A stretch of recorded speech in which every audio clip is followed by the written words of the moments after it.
I never thought my world would shatter on a Tuesday evening. It was just after dinner, nothing special about the day, chicken casserole, small talk with the kids about school, Mark mentioning a deadline at work. Normal. Ordinary. Until it wasn't. Honey, have you seen my phone? Mark called from upstairs. I think I left it in the kitchen. I spotted it next to the fruit bowl, screen facing up. I wouldn't have looked, wouldn't have invaded his privacy if the notification hadn't flashed across his screen right as I picked it up. Amber, work last night was so much fun. Can't wait to do it again soon. My fingers froze around the device. Amber. His new assistant. The pretty brunette from the Christmas party who'd laughed too loud at his jokes. The one who'd been working late with him for the past 3 weeks. The message glowed on the screen, accusatory. That winking emoji burned into my retinas. I felt my heartbeat in my fingertips, in my temples, behind my eyes. Did you find it?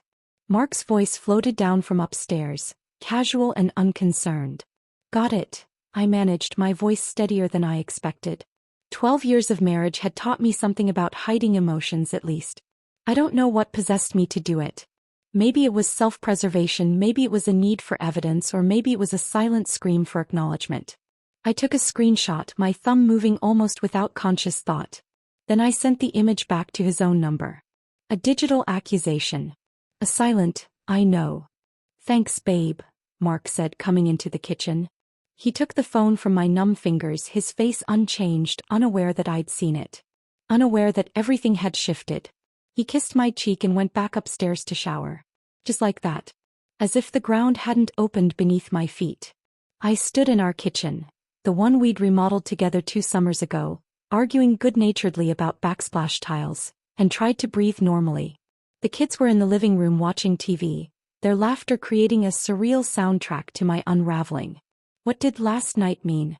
Mark had told me he was working late, finishing quarterly reports. He'd called around 8, said he'd be another couple hours, not to wait up. I'd fallen asleep with my book on my chest, waking only when he slipped into bed around midnight. He'd smelled of his cologne, nothing suspicious. Nothing that had made me question. But now everything seemed suspect. I moved through the kitchen on autopilot, loading the dishwasher, wiping counters, mind racing. How long had it been going on? Was it just flirting or something more? The emoji suggested intimacy, familiarity. Our wedding photo hung on the wall by the refrigerator. Mark in his gray suit, me in ivory lace, both of us laughing. We'd met in college, junior year, Psychology 101. He'd borrowed my notes and never given them back, claiming he needed a reason to see me again.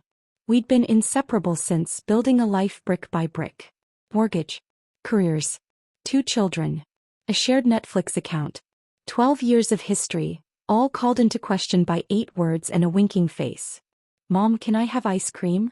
Emma, our 10-year-old, appeared in the doorway.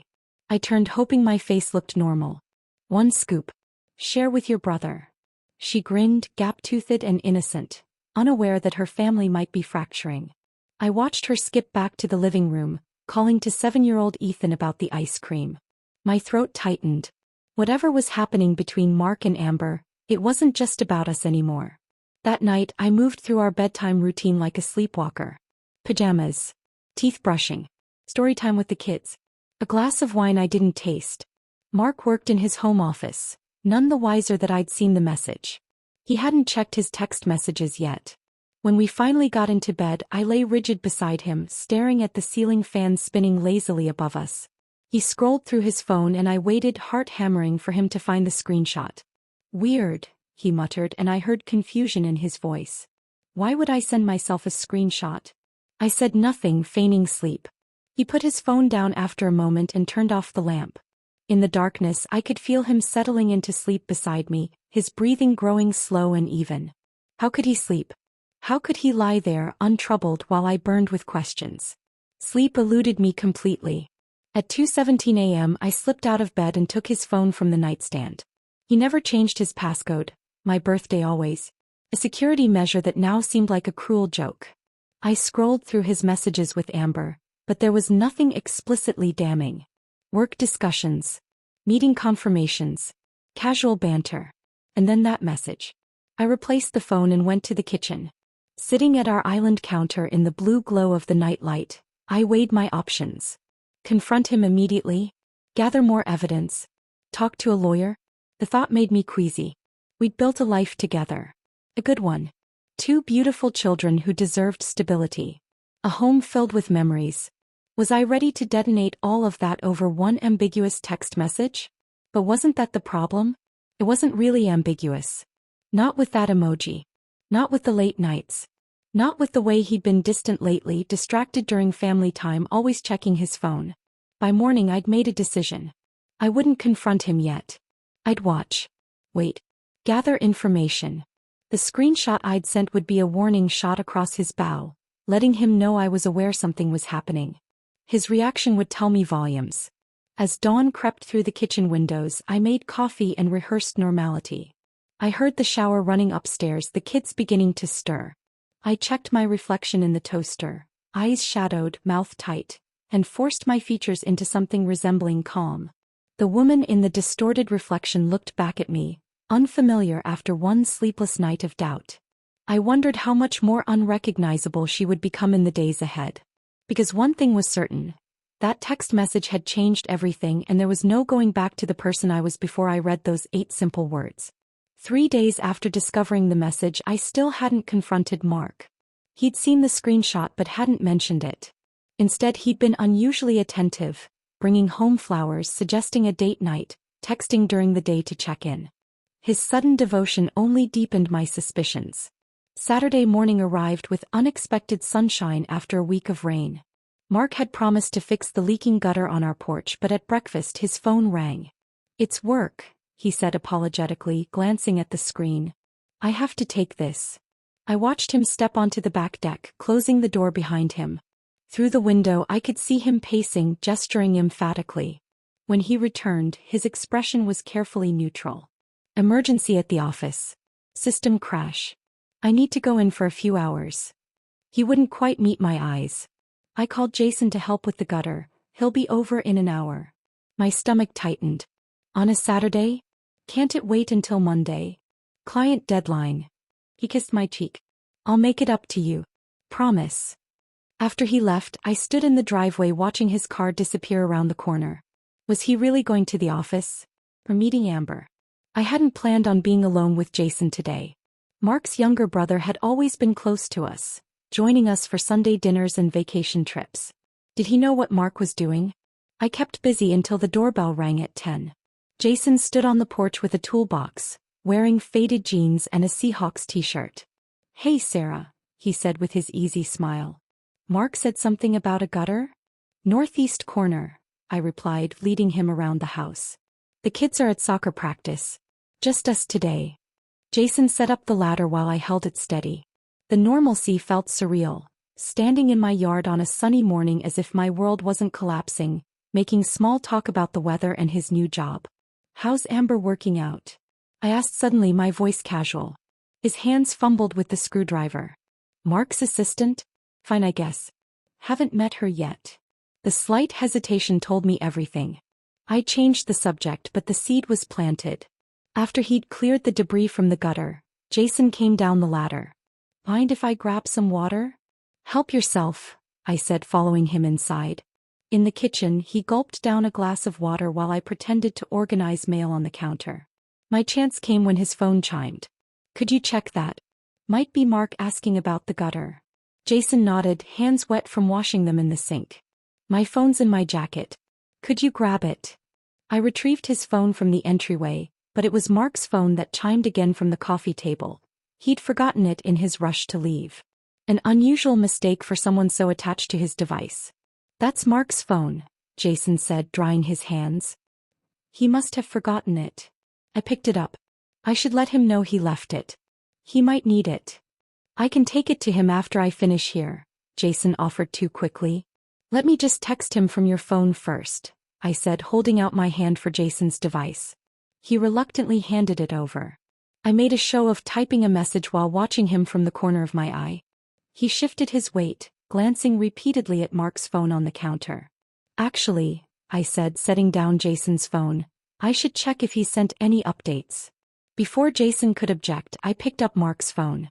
The screen lit up with notifications, including my screenshot of Amber's message, still unread. I opened it deliberately, watching Jason's face. His expression transformed from discomfort to panic. "Sarah," he began, then stopped, watching me closely. "Something wrong?" I asked, my voice steady despite my racing heart. "No," he said too quickly. "Just, maybe we shouldn't go through Mark's messages." "It's just my own screenshot," I said, turning the phone toward him. "See? From Amber. Last night was so much fun." Jason's face drained of color. He looked like someone had punched him in the stomach. I don't know what that is." "Don't you?" I set the phone down carefully. "Your reaction tells me otherwise." He swallowed hard. "Sarah, it's not my place." "How long have you known?" I interrupted, surprising myself with how calm I sounded. "Known what?" he tried weakly. "Jason." My voice broke slightly. "Please don't lie to me. Not you too." He sank into a kitchen chair, running his hands through his hair. "Sarah, you should talk to Mark." "I'm talking to you." I sat across from him. "Is he having an affair with Amber?" Jason stared at his hands on the table. "It's complicated." "It's actually very simple," I countered. "Is my husband sleeping with his assistant?" The ticking of the kitchen clock filled the silence between us. Outside, birds chirped obliviously. Down the street, a lawnmower rumbled to life. "I don't know details," Jason finally said.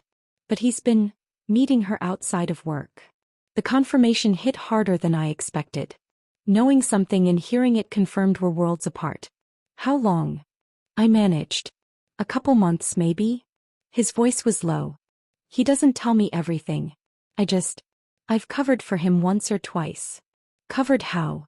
The betrayal deepened, not just Mark but Jason too. "Said he was with me when he wasn't." Jason couldn't meet my eyes. "Sarah, I told him it was wrong. That he should either end it or talk to you honestly. But it's his marriage, his mess to fix. And his little brother enables him," I said bitterly. Jason flinched. "I'm sorry. I really am." The apology meant nothing. My family was fracturing and he'd helped hide the cracks. "Does anyone else know?" "Not that I know of." He hesitated. "What are you going to do?" I stood up, suddenly needing distance. "I haven't decided. But now I know where I stand." "Sarah. I think you should go." I walked to the door, holding it open. Jason gathered his tools silently. At the door he paused. "For what it's worth, he does love you. He's just lost right now." "Lost?" I nearly laughed. "He's not lost, Jason. He made choices. Several of them. And so did you." With Jason gone, I made a decision. No more tears, no more shock, I needed facts. Mark wouldn't be home for hours, which gave me time to start looking for answers. I placed his phone back exactly where he'd left it on the coffee table. Let him think I hadn't touched it. In our home office, I opened my laptop and hesitated only a moment before typing Mark's password. After 12 years of marriage, there were few secrets between us. At least that's what I'd thought. His email loaded, revealing hundreds of unread messages. I filtered for Amber's address. Dozens of exchanges appeared, most mundane work correspondence about meetings and reports. Nothing overtly suspicious, though I noticed their communication had increased dramatically in the past 2 months. Late-night emails discussing projects that suddenly couldn't wait until morning. Weekend messages about urgent deliverables. I switched to our bank statements. Mark and I maintained separate accounts for discretionary spending but shared a joint account for household expenses. His personal account statements would need his login information, which I didn't have. Then I remembered our tax documents. I found last year's return in the filing cabinet, which included statements from all our accounts. Using the account number, I requested a password reset on the bank's website. The verification code went to our shared email address. Minutes later, I was scrolling through his transactions. Restaurants I'd never been to. A hotel charge from 3 weeks ago. Business trip, he'd called it. A jewelry purchase from last month that I'd never received. Each discovery was a fresh cut. The kids would be home from soccer practice soon. I closed the laptop and pressed my palms against my eyes, forcing back tears. I couldn't let them see me like this, not until I knew exactly what was happening. My phone buzzed with a text from Mark. Fixing the server taking longer than expected. Might be late. I stared at my phone, debating how to respond. The old Sarah would have sent something supportive.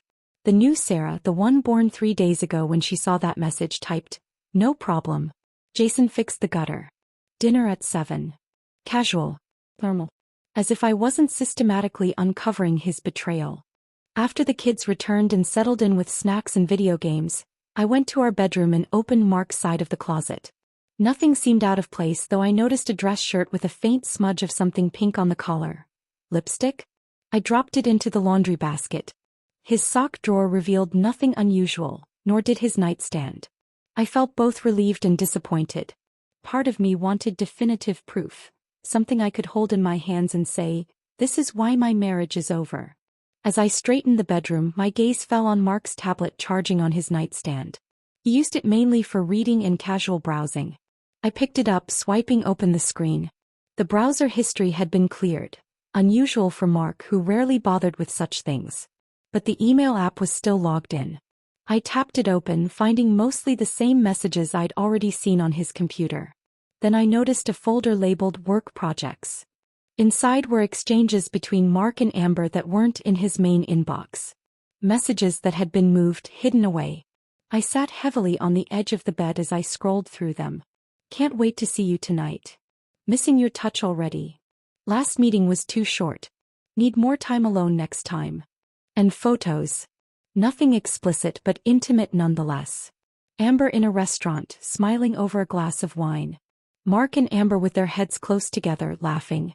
A selfie of them in what looked like a hotel room, her lipstick the exact shade of pink I'd found on his collar. I heard the front door open and quickly closed the tablet, returning it to the nightstand. I hadn't expected Mark home so soon. But it was Jennifer, my neighbor, dropping off Emma's jacket that had been left in her car after carpool. "You okay, Sarah?" she asked, lingering in the doorway. "You look pale." "Just a headache," I managed. "Thanks for bringing this back." After she left, I returned to the tablet, taking screenshots of the most damning messages and emailing them to myself before deleting them from the sent folder.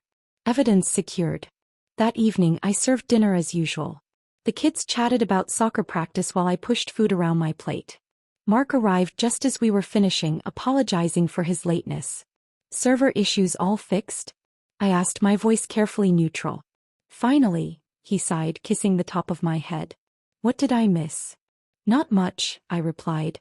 "Jason came by. Fixed the gutter." Mark's fork paused halfway to his mouth. "Great. Did you guys talk about anything interesting?" "Just catching up." I met his eyes steadily. He seemed in a hurry to leave after he finished. A flicker of concern crossed Mark's face before he masked it. He probably had plans. You know Jason, always on the move.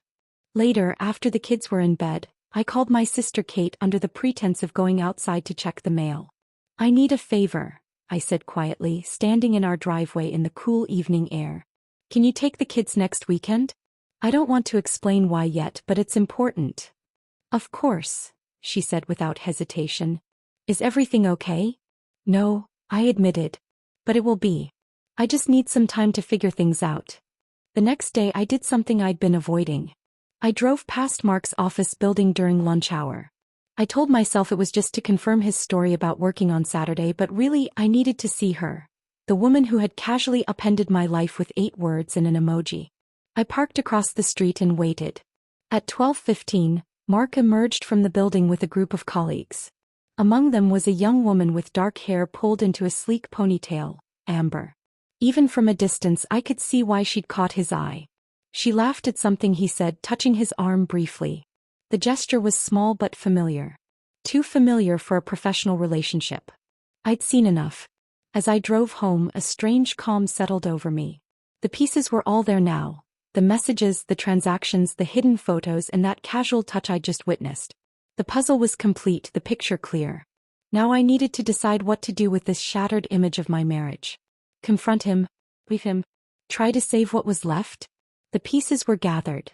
The next move was mine. Friday afternoon arrived with a sense of finality.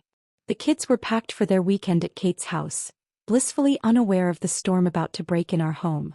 I'd arranged everything methodically, evidence organized, questions prepared, emotions as controlled as possible. "Are you sure you don't want to come with us to Aunt Kate's?" Emma asked as I helped her pack her favorite stuffed animals. She said she's making s'mores tonight. I smoothed her hair and forced a smile. Mom and Dad need a weekend to ourselves. We'll do something fun next weekend, I promise. When Kate arrived to pick them up, she gave me a long hug. Call me anytime, she whispered. And remember, whatever happens, you're stronger than you think. I watched them drive away, waving until they turned the corner. The house felt immediately different. Quieter, emptier, like it was holding its breath alongside me. Mark texted that he'd be home by 6. I spent the afternoon preparing not a confrontation dinner, nothing so cliché, but rather setting the stage. I showered, dressed in jeans and a simple blouse, and poured myself a glass of wine. No tears, no screaming, no dramatics. Just the truth laid bare between us. At 5:58 I heard his key in the lock. Something smells good, he called, setting down his briefcase. He came into the kitchen, loosening his tie. Where are the kids? At Kate's for the weekend, I replied, taking a sip of wine. I thought we needed some time alone. To talk. His smile faltered slightly. Everything okay? No, I said simply. It's not. Sit down, Mark. He hesitated before pulling out a chair across from me. You're scaring me, Sarah. What's going on? I took a breath. I know about Amber. The words hung between us. His face cycled through expressions. Confusion, then surprise, then the beginning of denial. What about Amber? He asked carefully. I slid my phone across the table. On the screen was the original message. Last night was so much fun. Can't wait to do it again soon. Winking face. I saw this last week, I said. I sent it back to your phone as a screenshot. I'm guessing you deleted it before you saw it.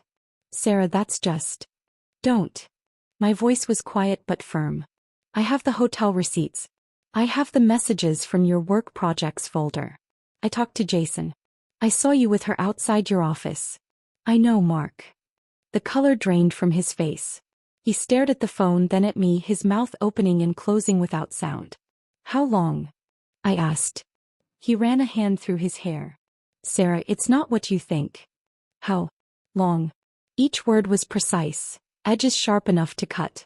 3 months, he admitted finally, shoulders slumping. But it's not serious. It just happened. I laughed, a short, bitter sound.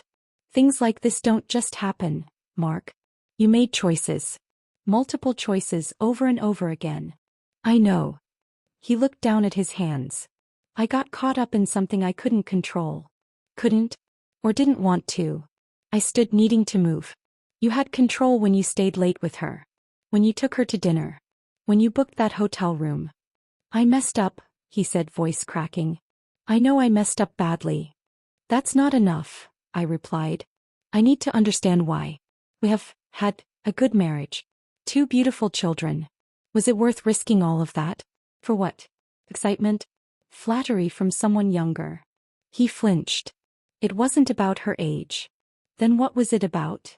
I demanded. Help me understand why you'd throw away 12 years. Mark was silent for a long moment. I felt seen by her. Appreciated. At work, I'm respected, valued. At home, I'm just that. The guy who fixes things and pays bills. And that justifies betraying your family? The pain in my chest threatened to choke me. You felt underappreciated, so naturally the solution was to sleep with your assistant? No, of course not, he said quickly. There's no justification. I'm just trying to explain. Does she know you're married? That you have children? He nodded miserably. Yes. And that didn't matter to either of you? I turned away, unable to look at him. God, Mark. I don't even know who you are anymore. I'm still me, he said, standing. I made terrible mistakes, but I'm still the man you married. The man I married wouldn't have done this. I faced him again. The man I married wouldn't have let his brother lie for him. You've been leading a double life, Mark. Which version is real? This isn't who I want to be, he said, reaching for my hand. I pulled away. Sarah, please. We can fix this. Can we? I asked. Because right now I'm not sure I want to. His face crumpled. What are you saying? I'm saying I don't know if our marriage can survive this. Or if it should. I took another sip of wine, grateful for its steadying effect. You're sleeping with another woman, Mark. You've been lying to me for months. And you involved your brother in those lies. It's over with Amber, he said quickly. I ended it last week after you sent that screenshot. I realized how close I was to losing everything that matters. You ended it because you got caught, I corrected him. That's not remorse, that's damage control. No, it's more than that. He stepped toward me. Sarah, I love you. I love our family. What happened with Amber was a mistake. The biggest mistake of my life. And Jason? I asked. What was his role in all this? Mark grimaced. He covered for me a few times. Said I was with him when I wasn't. He hated doing it. Told me I was being an idiot. Yet he did it anyway. I shook my head. You both betrayed me. Don't blame Jason, Mark said. I put him in an impossible position. He had a choice, I countered. Just like you did. We stood facing each other across the kitchen, 12 years of history between us now tainted. The silence stretched, filled with all the hurt and anger and confusion of the past week. What happens now? He finally asked, voice barely above a whisper. I picked up my phone, sliding it into my pocket. I don't know. I need time to think. The kids are at Kate's until Sunday evening.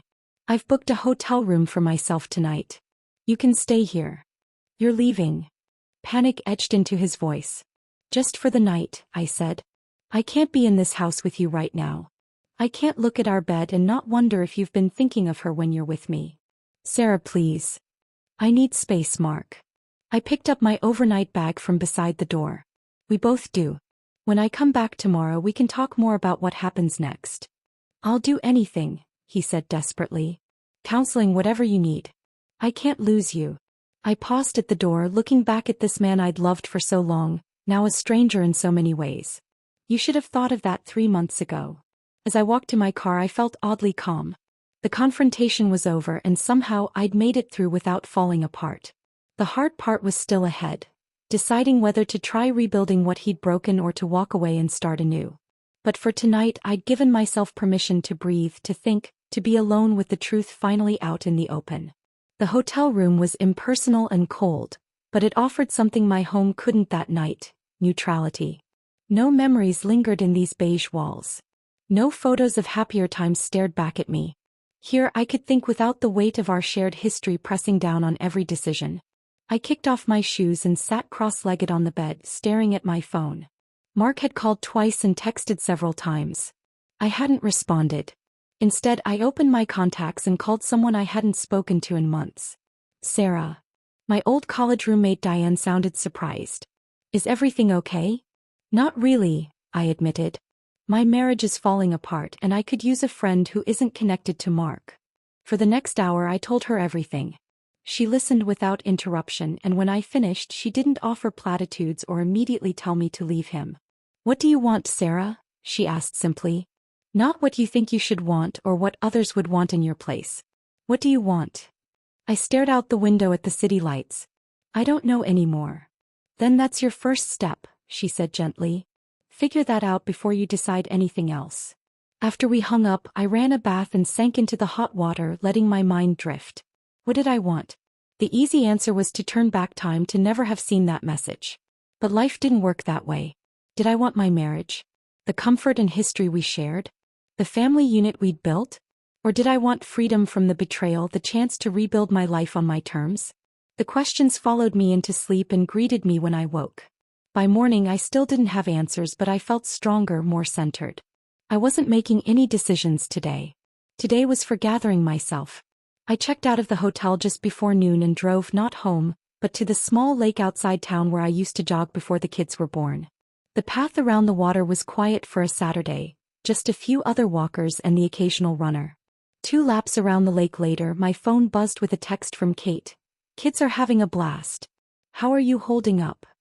I sent back a simple, taking it one step at a time, and continued walking. The physical movement helped clear my head, reminding me that regardless of what happened with Mark, I was still me. Still strong. Still capable. By 3 o'clock I was ready. Not for final decisions but for the next conversation. I texted Mark, I'll be home in an hour.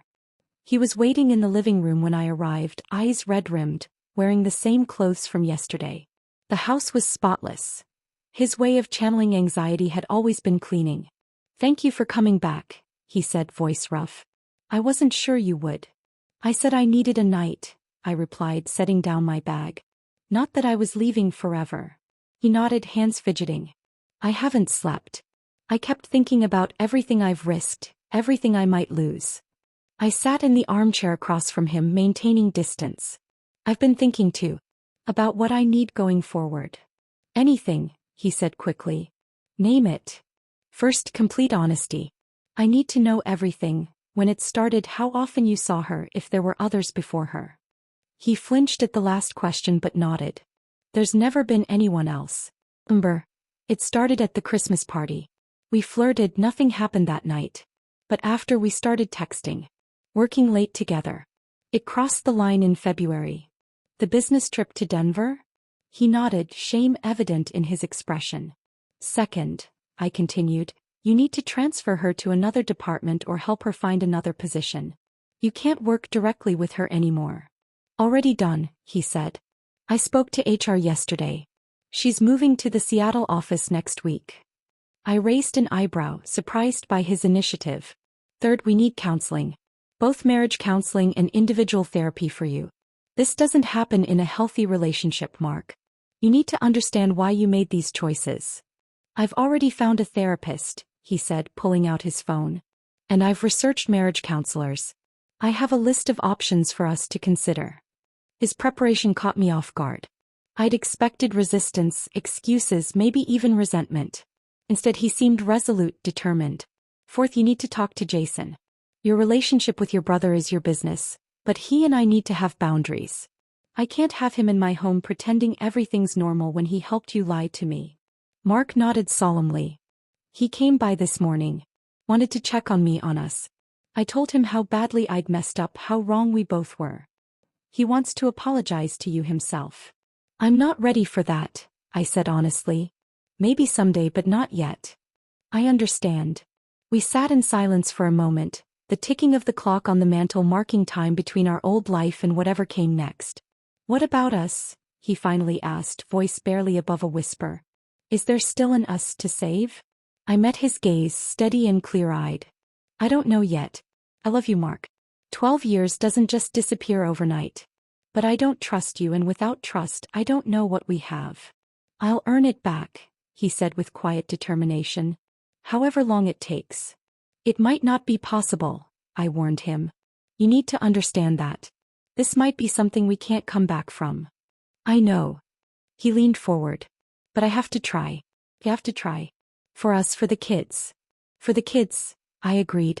They deserve parents who either find a way to make this work honestly or who can separate with respect and care for each other. The mention of the children brought a new heaviness to the room. Emma and Ethan, innocent in all this, would nonetheless be shaped by whatever decisions we made now. When do we tell them? Mark asked. Not yet, I said firmly. They shouldn't bear this burden while we're still figuring things out. For now, they just need to know we love them and we're working through some adult problems. He nodded, relief evident in his expression. What's our next step? One day at a time, I said, rising from the chair. The kids come home tomorrow. We act normal for them. Monday we start looking at counselors. I'm staying in the guest room for now. For how long? I shrugged. Until it doesn't feel necessary anymore. Or until I decide it will always feel necessary. As I climbed the stairs to move my things to the guest room, I felt a strange sense of peace. Not happiness, that was too much to expect right now, but certainty in my path forward. I didn't know if our marriage would survive this betrayal, but I knew that I would survive regardless. That night, alone in the guest bed, I thought about the woman I'd been just 1 week ago. Trusting, secure in my marriage, blind to the deceptions around me. That woman was gone. In her place was someone stronger, sharper, more aware of her own worth and boundaries. Whatever happened with Mark, whether we rebuilt our relationship or went our separate ways, I would be okay. I had found my footing in the earthquake of betrayal, and I would keep moving forward. One step, one day, one decision at a time,